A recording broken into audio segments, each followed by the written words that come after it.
अस्सलाम वालेकुम व्यूअर्स। आज का हमारा टॉपिक है अल्केन्स की प्रिपरेशन। आज हमने करनी है। हम देखेंगे कि अल्केन्स की प्रिपरेशन हम किस तरह से करते हैं। अल्केन्स को हम जैसा कि पैराफिन भी कहते हैं, तो हम इसको स्टार्ट करते हैं। तो हमारे पास है simplest organic compounds made of carbon and hydrogen only. मतलब ऐसे ऑर्गेनिक कंपाउंड जो कि सिर्फ कार्बन और हाइड्रोजन से मिलकर बनते हैं, उनको हम क्या कहते हैं? अल्केन्स है। और इसका जनरल फॉर्मूला हमारे पास ये है CnH2n+2।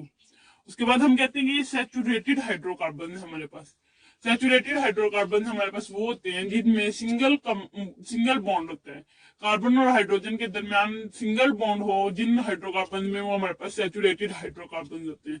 हम कहते हैं अल्केन्स जो है वो सैचुरेटेड हाइड्रोकार्बन है। नेक्स्ट हम देखते हैं कि जनरल प्रिपरेशन ऑफ अल्केन्स। हमारे पास सबसे पहला इसका जो मेथड है ना, कि हम इसको किस मेथड से अल्केन्स की जनरल प्रिपरेशन कर सकते हैं, वो हमारे पास है हाइड्रोजिनेशन ऑफ अनसैचुरेटेड हाइड्रोकार्बन्स। हम अनसैचुरेटेड हाइड्रोकार्बन्स की मदद से अल्केन्स की प्रिपरेशन कर सकते हैं। हाइड्रोजिनेशन मतलब हमारे पास होता है addition of hydrogen to form a compound. मतलब हम हाइड्रोजन को ऐड करके जो है ना अल्कीन्स को अल्केन्स में चेंज करेंगे। मतलब अनसैचुरेटेड हाइड्रोकार्बन वही होंगे ना जिसमें हमारे पास डबल या ट्रिपल बॉन्ड मौजूद हो। तो हम हाइड्रोजन को ऐड करके जो है ना हाइड्रोजनेशन मतलब करवा के, तो हम अल्कीन्स को अल्कीन्स को अल्केन्स में चेंज कर सकते हैं। अब इसकी एग्जांपल हमारे पास क्या है कि हम कहते हैं कि हमने हाइड्रोजनेशन करवाई है अल्कीन्स की या अल्काइंस की निकल की प्रेजेंस में। कितने टेम्परेचर पे? 200 से 300 डिग्री टेम्परेचर पे हमने इसकी करवाई है हाइड्रोजनेशन। तो हमारे पास अल्कीन जो है ना वो अल्केन्स में ट्रांसफर हो गया। अब इसके लिए हमारे पास जो है ना हम देखते हैं कि हमारे पास जो एग्जाम्पल है या जो हमारे पास इसका वो है रिएक्शन है, हम वो देखते हैं। हमारे पास है R, मतलब कोई भी अल्काइल ग्रुप है हमारे पास, CH डबल बॉन्ड।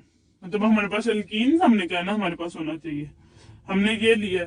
और हाइड्रोजन मतलब हमने हाइड्रोजनेशन करवाई, तो हाइड्रोजन इसमें ऐड होगा किसकी मौजूदगी में? निकल। निकल हमने एज अ कैटलिस्ट इसमें यूज करते हैं। टेम्परेचर हमने क्या कहा है कि हमारे पास कितना है? 200 डिग्री सेंटीग्रेड से 300 डिग्री सेंटीग्रेड तक टेम्परेचर है। इसकी मौजूदगी में हमने हाइड्रोजनेशन करवाई है और हमारे पास क्या हुआ है? इसमें हाइड्रोजन ऐड हुआ है, तो हमारे पास ये क्या बन गया है? अल्केन। अल्कीन से क्या बन गया है? अल्केन। ये हमारे पास था अल्कीन, तो ये क्या बन गया है? अल्केन। ठीक है, ये मैंने आपको जनरल बताया। अब अगर हम यहाँ पे इसकी जगह पे हम ले लेते ईथिन। ठीक है, फर्स्ट कर हमने ईथिन लिया, ये हमारे पास है ईथिन। ठीक है, हमने हाइड्रोजन को ऐड करवाया सिंपली वही निकल की मौजूदगी में।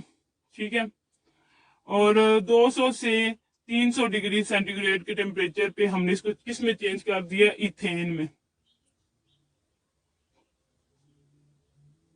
ठीक है, ये हमारे पास है। मतलब ये हमारा पहला स्टेप है, पहला मेथड है कि हमने हाइड्रोजनेशन करवाई है अनसैचुरेटेड हाइड्रोकार्बन्स की, मतलब अल्कीन्स या अल्काइंस की हाइड्रोजनेशन करवाई है हमने, और हमारे पास अल्केन्स में ये ट्रांसफर हो गया। ये हमारा पहला मेथड है। दूसरा मेथड हमारे पास है फ्रॉम अल्काइल हैलाइड्स। दूसरा मेथड हमारे पास है from alkyl halides. Alkyl halides से हम अल्केन्स को कैसे प्रोड्यूस कर सकते हैं? हमने कहा कि जब हम अल्काइल हैलाइड्स को रिएक्ट करवाते हैं जिंक से, किसकी मौजूदगी में? एक्वस एसिड की मौजूदगी में हम जब अल्काइल हैलाइड को जिंक से रिएक्ट करवाते हैं, तो हमारे पास क्या प्रोड्यूस होता है? अल्केन्स प्रोड्यूस होते हैं। अब हम इसका देखते हैं कि इसका रिएक्शन हमारे पास किस तरह से होगा। हमने देखा है कि हमारे पास ये जनरल है, ये अल्काइल हैलाइड। हैलाइड मतलब कोई भी हैलोजन ग्रुप है, एक्स का मतलब यहाँ पे हैलाइड है, कोई भी हैलोजन ग्रुप हो सकता है हमारे पास। तो हमने कहा जिंक, जिंक से हमने इसका रिएक्शन करवाया किसकी मौजूदगी में? हमने कहा है कोई भी एक्वस एसिड होना चाहिए हमारे पास, उसकी मौजूदगी में हमने इसका उसके साथ करवाया। ठीक है, तो हमारे पास अब आएगा आगे नेक्स्ट हमारे पास इसकी मौजूदगी में हमारे पास जो भी आएगा वो हमारे पास क्या आएगा? अल्केन है। ठीक है, प्लस GnX2। मतलब ये हमने जर्नल लिखा है, ये हमारे पास जर्नल आया है। अब हम इसको अगर किसी मतलब कोई भी हम इसको कंपाउंड देते हैं कि हमने इथीन मीथीन किसी भी इस तरह से हमने इसको लिखा है, किसी से भी हमने इसको मतलब एल्काइल हैलाइड है ना, तो हमने किसी भी एल्काइल हैलाइड से इसको रिएक्ट करवाया है, तो मतलब methyl iodide, methyl chloride, methyl bromide, कोई भी इस तरह से हमने किसी के साथ भी इसको रिएक्ट करवाया। हम यहाँ पे इसकी एग्जांपल्स देखते हैं, हमारे पास इसकी एग्जांपल के तौर पे हम इसको क्या कहते हैं कि हमने इसको रिएक्शन करवाया इसका मिथाइल आयोडाइड से, मिथाइल आयोडाइड से इसका रिएक्शन करवाया, जिंक की मौजूदगी में करवाया, ठीक है।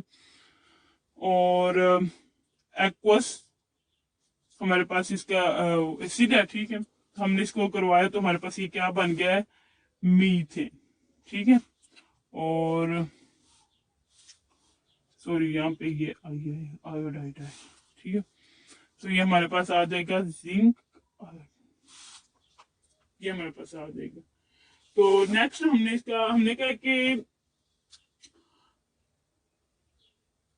कहा कि हम इसमें मतलब जिंक की बजाय हम इसमें प्लाटियम चारकोल को भी एज अ कैटलिस्ट यूज करके तो हम एल्केन्स को प्रोड्यूस कर सकते हैं। और इसके बाद हमने कहा है कि इसका तीसरा मेथड भी हमारे पास है। वो तीसरा मेथड हमारे पास है decarboxylation of mono carboxylic acid. इसमें हम क्या करते हैं कि हम कहते हैं कि सोडियम साल्ट है हमारे पास, जिसको हम हीट करते हैं सोडा लाइम के साथ, ठीक है। तो हमारे पास इसमें जो कार्बन डाइऑक्साइड है ना वो एलिमिनेट हो जाती है, जिसकी वजह से हमारे पास क्या बन जाता है, अल्केन बन जाता है कोई भी। तो अब हम इसका रिएक्शन देखते हैं कि इसका रिएक्शन कैसे होगा। कि हमने लिया है, ये हमारे पास सोडियम साल्ट है और फेन एसिड का, ठीक है, सोडियम साल्ट है हमारे पास,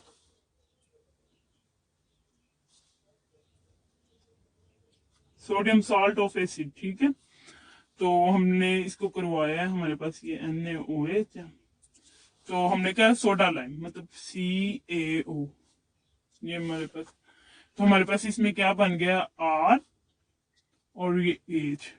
बाकी हमारे पास क्या बना है कि NaCO3, ठीक है, ये हमारे पास बन गया। नेक्स्ट हम इसके अब एग्जांपल देखते हैं, तो हमारे पास जनरल है, ठीक है। हम अब इसकी एग्जांपल देखते हैं। हमने सोडियम प्रोपानॉइट लिया है, सोडियम प्रोपानॉइट H3CH2 और C डबल बॉन्ड O और ONA, ठीक है। इसी तरह से हमारे पास NaOH आया, ठीक है। तो हमने सोडा लाइम लिया है, ठीक है, उसकी मौजूदगी में, तो हमने इसको रिएक्ट करवाया, तो हमारे पास ये क्या बन गया है, H3CH3 प्लस Na मतलब Na2 और CO3 आ जाएगा, ठीक है। ये हमारे पास इथेन आ जाएगा इसमें।